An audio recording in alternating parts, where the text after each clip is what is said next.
It's just sad really that so many girls would miss out on the opportunity, especially if they love playing the game for those reasons. So do you know people who dropped out personally like for those reasons, or would you say the people who did probably didn't say that that was why? I think it never really gets brought up that it's for that particular reason. Primary school, you're like messing about with the boys, like playing at playtime, whatever.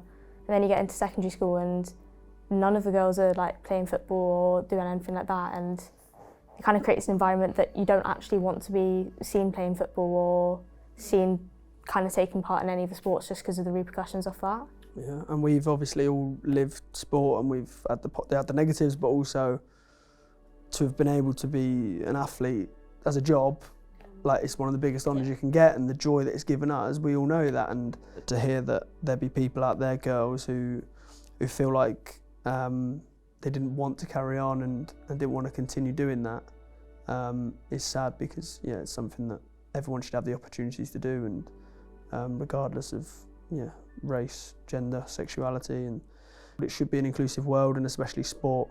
I think you've seen a lot of positive steps with regards to that in sport, but there's still a long way to go, like we've said. So I think there's definitely work to be done. Some of the girls I knew felt really comfortable going in tighter shorts and a t-shirt and felt really fine doing that. But it was kind of then the boys sneaking in and being like, oh look, the girls are in really tight shorts and stuff. And it kind of led to, they got banned, but then we also had to change into like more of a frilly skirt where there was shorts but you had something covering you over it.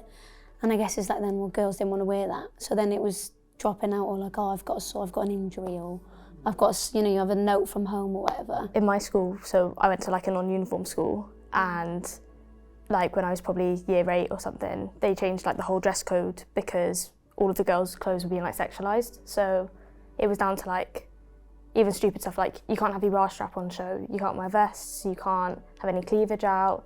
If you're wearing a dress or a skirt, no matter what it is, it has to be below like your middle finger when it's down, and it's stuff like that that, like, you're talking to year 7, so you're talking like 13-year-olds, like 12, 13-year-olds that are being told, no, you can't wear that because the boys could see it as being sexualised, and the boys literally had no repercussions on this. I think ultimately as men we've got the responsibility to, as men, and like we talked about earlier with your friends and stuff, to make sure that isn't behaviour that's acceptable. It's not the responsibility of the women to change their behaviour or change what they do, because ultimately we don't do that. Yeah. And we should understand that as men we've got the responsibility to make sure that women don't need to do that and shouldn't have to do that. And that just comes down to, like what we said earlier, speaking to your friends and making sure that they understand what's acceptable and what's not, I think. Step up, speak up and call out online sexual harassment. Take care of yourself and others. If it crosses the line, report it.